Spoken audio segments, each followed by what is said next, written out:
Wisdom. She's something to think about. Wisdom warns about life and death. How annoying warnings are. When you have your plans made and you don't want to be told what to do instead, well, it cost me a lot to learn about wisdom the hard way. Life lessons are hard learned. Welcome to Truth Talk Wisdom Walk with C.A. Curtis. I'm Carolyn. Here's a true life and death example. An unrivaled world leader held court in royal robes, enthroned above his people. Guards stood at attention, ready to act as trained and at his command. On ordinary days, he rendered judgments over citizen complaints and disputes. That doesn't sound like fun. This was different, much different. The king listened as the distraught, disheveled prostitutes were pleading for justice. Perhaps the nobles were amused with prostitutes in that great hall, expecting anything from the king, let alone justice. How could they deserve justice or even mercy for that matter? One of them said, "Pardon me, my lord. This woman and I live in the same house, and I had a baby while she was there with me. The third day after my child was born, this woman also had a baby. We were alone. There was no one in the house but the two of us. During the night, this woman's son died because she lay on him. So she got up in the middle of the night and took my son from my side while I was your servant, while I was asleep. She put him by her breast and put her dead son by my breast. The next morning, I got up to nurse my son, and he was dead. But when I looked at him closely in the morning light, I saw that it wasn't the son I had born." The other woman said, "No, the living one is my son, the dead one is yours." But the first one insisted, "No, the dead one is yours, the living one is mine." And so they argued back and forth. The king said, "This one says, my son's alive and your son is dead, while that one says, no, your son is dead and mine is alive." That was around 3,000 years ago. Recorded in the ancient pages of 1 Kings 3, in those days, what could you do? What witnesses could you call? Was there a midwife, a family member, or friend who saw a birthmark? And if there was, whoever had the most money for payoffs or friends to testify would win. How could you know for sure? Today, you could check for DNA match. And still, they might not see justice if you were not honest. As the women continued to argue, voices raised, the king cut through the noise with an order. "Bring me a sword." Confused silence spread as the sword was brought forward, and the babe lay vulnerable and exposed on the cold marble steps. "Cut the living child in two, give half to one and half to the other." When the guard raised his sword above the tiny whimpering form, a woman's plea broke the silence. "Please, my lord, give her the living baby. Don't kill him." But the other said, "Neither I nor you shall have him. Cut him in two."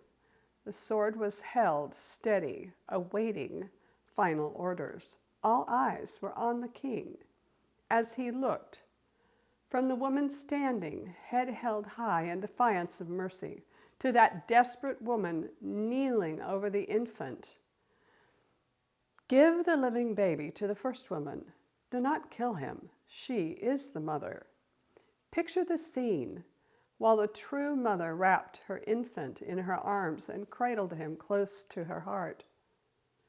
Wisdom offers life to those doomed to death. And while we're thinking about that scene, where was the dad? Dads are involved in having babies too. So where was the dad? Was the dad the soldier with the sword? Was the dad one of the nobles judging the woman? Yeah. So it's the woman who carries the baby. And it's the woman who stands before the king and pleads for the life of the baby. Where's the dad? Well, when all Israel heard the verdict the king had given, they held the king in awe because they saw that he had wisdom from God to administer justice. King Solomon is still respected for his wisdom. He certainly made some mistakes with the women in his life, moving from that when he turned his heart away from God, but he turned back. Do we believe and understand how much we need wisdom in order to have justice? Knowledge gives us information and facts, but does not guarantee wise choices, ours or other people's, wise choices or decisions.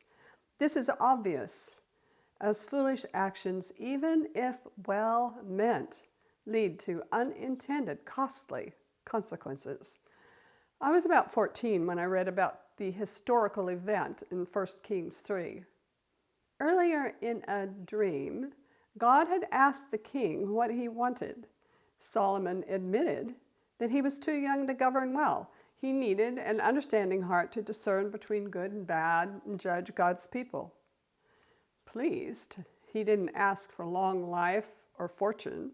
God gave him a wise and understanding heart, as well as health and wealth. Alone in my darkened bedroom, I prayed for wisdom. And even when I let fear, shame, or foolishness sidetrack me, or when I grieved him my freshman year in college, God still called me back to himself, and many times throughout my life has called me back to himself. I think all wisdom comes from God, and for those who choose to ask or are open to wisdom beyond their own limits, life has too many variations for me to know enough and discern enough to live how I want to live. So God's wisdom is available to us all. Wisdom is unique, and even without the benefit of all knowledge, we usually recognize wisdom and wise actions. The qualities include humility, discernment, accuracy, knowledge, and living well. Webster's 1828 dictionary is my favorite source for original American word meanings. What a gifted mind he had. Noah Webster was brilliant, way before AI. Here's part of what he wrote about wisdom and the wise. Wisdom, a noun. The right use or exercise of knowledge, the choice of laudable ends and of the best means to accomplish them. This is wisdom in act, effect, or practice. If wisdom is to be considered as a faculty of the mind, it is the faculty of discerning or judging what is most proper and useful. And if it is to be considered as an acquirement, it is the knowledge and use of what is best, most just, most proper, most conducive to prosperity or happiness. How can we discern and judge correctly or know right from wrong? Solomon's wise action revealed the stark difference between the two prostitutes. As her helpless infant lay on the steps, she cried out to spare his life, even willing to give him up to the one who stole him from her bed. That is sacrificial mother love. Stark truth came from the mouth of the thief, cut him in two, chilling. Her words made clear what she did in the dark. The discovery of the depth of her evil deception was clear to everyone in that place, as it is to all of us. The recorded king's words are worth knowing today. The Proverbs of Solomon, the son of David, king of Israel. To know wisdom and instruction, to discern the sayings of understanding, to receive instruction in wise behavior, righteousness, justice, and equity, to give prudence to the naive, even to me when I was naive, to the youth knowledge and discretion. A wise man will hear and increase in learning, and a man of understanding will acquire wise counsel. To understand a proverb and a figure, the words of the wise and their riddles. The fear of the Lord is the beginning of knowledge. Fools despise wisdom and instruction. A truthful witness saves lives, but he who utters lies is treacherous.